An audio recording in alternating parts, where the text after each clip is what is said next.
आउज़ु बिल्लाहि मिनश्शैतानिर्रजीम बिस्मिल्लाहिर्रहमानिर्रहीम।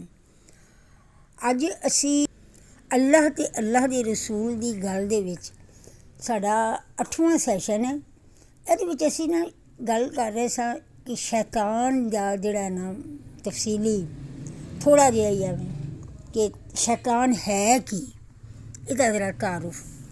शैतान दा मादा जिहड़ा है ना ओह भी बदतरीन खबीस तरीन शै, यानी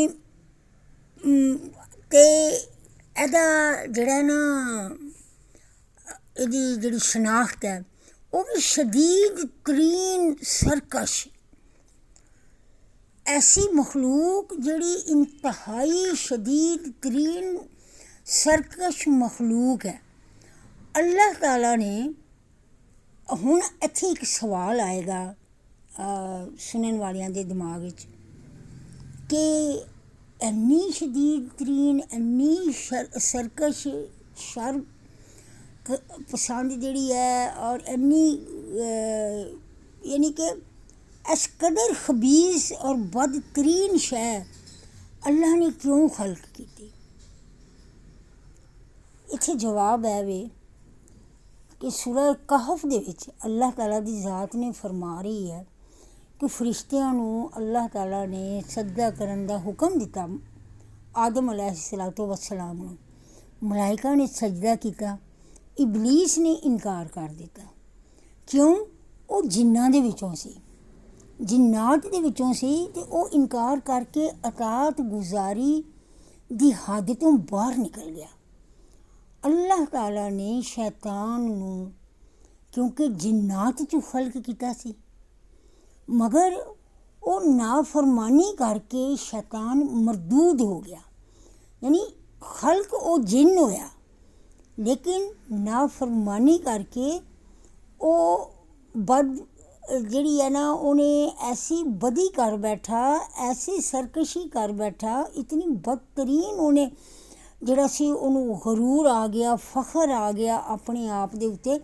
उन्हें कहा मैं तो जिहड़ा वे इन्ना आला अरफा वां, मैं तो मलाइका दा उस्ताद हाँ, मैं जिन जिहड़ा वे अग तो बनिया वां और इंसान है मिट्टी तो बनिया है, ये तो बहुत हकीर है।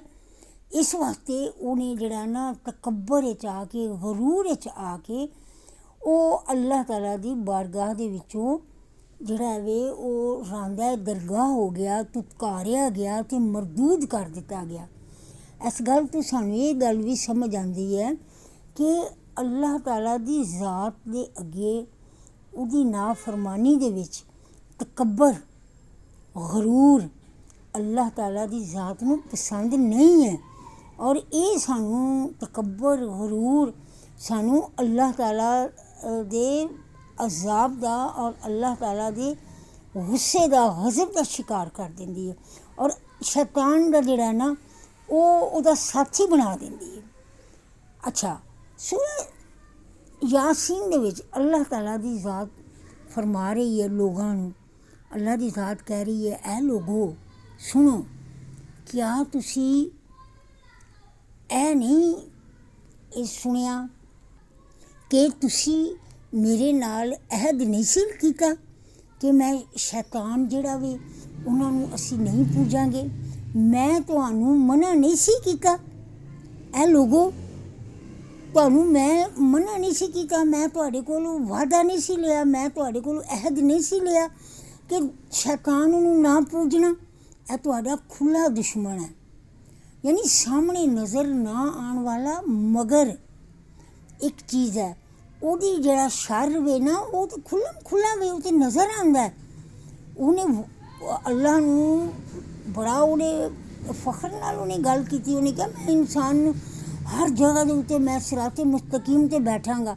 सिराते मुस्तकीम है कि जिहड़ा भी असी अल्लाह दी रस्ते दे विच जाण वाला जिहड़ा रस्ता वे, जिहड़ा असी सीधी राह ते टुरन दी कोशिश करने आ, किसी भैन भरा दे नाल असी सुलह करन वास्ते टुर पैने आ, असी कहने आ नहीं इन्ने दिनां दी भैन नाराज़ होई होई है, चल चल के उन्होंने ना मना लैने आ भैन नूं, ते शैतान फौरन ही दिल दे विच वसवसा पांदा है दफा कर परे, इन्ना वो बोलदी है, इन्नी वो बकवास करदी है, वो कदों दी तुहाड़ी सज्जन हो गई, ਭੈਣ ਤੁਹਾਡੀ ਭੈਣ ਨੂੰ ਮਨਾਉਣ ਚੱਲੇ ਆ। ਕਾਹਦੀ ਭੈਣ ਨੂੰ ਮਨਾਉਣ ਚੱਲੇ ਹੋ?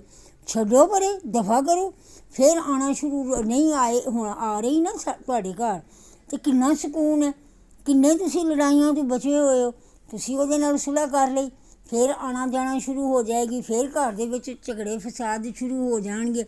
ਨਾ ਨਾ ਨਾ ਜਾਓ। ਅਤੇ ਉਹ ਨਾਲ ਹੀ ਵਿੱਚੋਂ ਬੀਵੀ ਆਪਣੇ ਬੰਦੇ ਨੂੰ ਕਹੇਗੀ ਕਿ ਗੱਲ ਸੁਣੋ, ਨਾ ਜਾਓ, ਛੱਡੀਏ, ਚਲੋ ਛੱਡੋ ਪਰੇ, ਅੱਗੇ ਜਾਨ ਛੁੱਟੀ ਹੋਈ ਹੈ।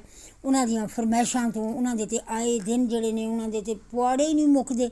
ਕਦੀ ਕੋਈ ਮਸਲਾ, ਕਦੀ ਕੋਈ ਮਸਲਾ। ਉਹ ਤਾਂ ਸਾਨੂੰ ਆਏ ਦਿਨ ਤੰਗ ਕਰਦੀ ਰਹਿੰਦੀ ਸੀ। ਅਤੇ ਚਲੋ ਜਦੋਂ ਦੀ ਰੁੱਸੀ ਹੋਈ ਹੈ ਉਦੋਂ ਦੇ ਅਸੀਂ ਸਕੂਨ ਵਿੱਚ ਹਾਂ। ਹੁਣ ਅਸੀਂ ਉਹਨੂੰ ਮਨਾਉਣ ਜਾਵਾਂਗੇ ਤਾਂ ਉਹ ਸਾਡੇ ਵਾਸਤੇ ਫਿਰ ਨਵੇਂ ਸਿਰੇ ਤੋਂ ਨਵਾਂ ਮਸਲਾ ਖੜ੍ਹਾ ਕਰ ਦੇਗੀ।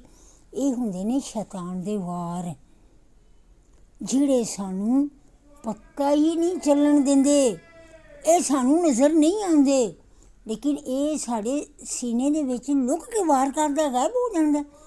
ਅਸੀਂ ਉਸ ਗੱਲ ਦੇ ਉੱਤੇ ਜਦੋਂ ਅਮਲ ਪੈਰਾ ਹੋ ਜਾਂਦੇ ਹਾਂ ਨਾ, ਅਤੇ ਫਿਰ ਅਸੀਂ ਜਿਹੜੇ ਆ ਉਹਦਾ ਸ਼ਿਕਾਰ ਬਣ ਜਾਂਦੇ ਹਾਂ। ਲੇਕਿਨ ਜਿਹੜੇ ਅਹਿਲੇ ਈਮਾਨ ਨੇ ਨਾ, ਅਗਰ ਇਹੋ ਹੀ ਵਾਰ ਜਦੋਂ ਸ਼ੈਤਾਨ ਜਿਹੜਾ ਵੇ ਉਹ ਕਿਸੇ ਅਹਿਲੇ ਈਮਾਨ ਦੇ ਦਿਲ 'ਤੇ ਕਰਦਾ, ਮੋਮਨ ਦੇ ਦਿਲ 'ਤੇ ਕਰਦਾ, ਅਤੇ ਉਹ ਇੱਕਦਮ ਇਸ ਖਿਆਲ ਨੂੰ ਝਟਕ ਕੇ ਉਹ ਕਹਿੰਦਾ ਨਹੀਂ ਉਹ ਨਹੀਂ, ਮੇਰੀ ਭੈਣ ਜਿਹੜੀ ਹੈ ਤਾਂ ਮੇਰੀ ਮਾਂ ਜਾਈ ਨਾ, ਮੇਰੇ ਪਿਓ ਜਾਈ ਹੈ ਨਾ। ਲੈ, ਮੇਰੀ ਜਾਇਦਾਦ 'ਚ ਉਹਦਾ ਹਿੱਸਾ ਹੈ। ਮੇਰੇ ਬਚਪਨ ਦੇ ਵਿੱਚ ਮੇਰੀ ਵੱਡੀ ਭੈਣ ਹੈ, ਉਹਨੇ ਮੈਨੂੰ ਇੰਨੇ ਪਿਆਰ ਦੇ ਨਾਲ ਪਾਲਿਆ। ਉਹਨੇ ਮੇਰਾ ਜਿਹੜਾ ਸੀ, ਉਹਨੇ ਮੇਰਾ ਇੰਨਾ ਖਿਆਲ ਰੱਖਿਆ। ਉਹ ਤਾਂ ਮੇਰੇ ਬਾਲਾਂ ਦੇ ਵਾਸਤੇ ਇੰਨੀ ਦੁਆ ਕਰਦੀ ਹੈ, ਇੰਨਾ ਮੇਰੇ ਨਾਲ ਪਿਆਰ ਕਰਦੀ ਹੈ। ਚਲੋ ਨਾਰਾਜ਼ ਹੋ ਗਈ, ਉਹਨੇ ਆਪਣਾ ਹਿੱਸਾ ਮੰਗ ਲਿਆ ਸੀ ਮੇਰੇ ਕੋਲੋਂ, ਅਤੇ ਮੈਂ ਵੀ ਉਹਦੇ ਨਾਲ ਜ਼ਿਆਦਤੀ ਕੀਤੀ ਨਾ, ਉਹਨੂੰ ਹਿੱਸਾ ਉਹਦਾ ਨਹੀਂ ਦਿੱਤਾ। ਅਤੇ ਅੱਜ ਕੱਲ੍ਹ ਉਹਦੇ ਹਾਲਾਤ ਵੀ ਨਹੀਂ ਚੰਗੇ। ਖਾਵੰਦ ਉਹਦਾ ਬਿਮਾਰ ਹੈ, ਬੱਚੇ ਉਹਦੇ ਪੜ੍ਹਦੇ ਪਏ ਨੇ, ਪੈਸਿਆਂ ਦੀ ਉਹਨੂੰ ਲੋੜ ਹੈ, ਅਤੇ ਉਹਨੇ ਆ ਕੇ ਮੇਰੇ ਕੋਲੋਂ ਆਪਣੇ ਪਿਓ ਦੀ ਜਾਇਦਾਦ 'ਚ ਹਿੱਸਾ ਮੰਗ ਲਿਆ। ਅਤੇ ਕਿਹੜੀ ਵੱਡੀ ਗੱਲ ਹੈ? ਨਹੀਂ ਨਹੀਂ, ਮੈਂ ਜਾ ਕੇ ਉਹਨੂੰ ਹਿੱਸਾ ਵੀ ਦੇਣਾ ਵਾ, ਅਤੇ ਨਾਲ ਮੈਂ ਉਹਨੂੰ ਮਨਾ ਕੇ ਲਿਆਉਣਾ ਭੈਣ ਆਪਣੀ ਨੂੰ। ਇਹ ਵੀ ਮੂਮਨ ਦੀ ਨਿਸ਼ਾਨੀ, ਉਹ ਸ਼ੈਤਾਨ ਦੇ ਵਾਰ ਦਾ ਸ਼ਿਕਾਰ ਨਹੀਂ ਹੁੰਦਾ। ਅਤੇ ਇਸ ਤੋਂ ਅੱਗੇ ਫਿਰ ਅਸੀਂ ਇਨਸ਼ਾ ਅੱਲਾਹ ਤਾਲਾ ਅਗਲਾ ਸੈਸ਼ਨ ਕਰਾਂਗੇ ਇਸੇ ਮੌਜੂ ਦੇ ਉੱਤੇ। ਜਜ਼ਾਕ ਅੱਲਾ, ਸਦਕ ਅੱਲਾਹੁਲ ਅਜ਼ੀਮ।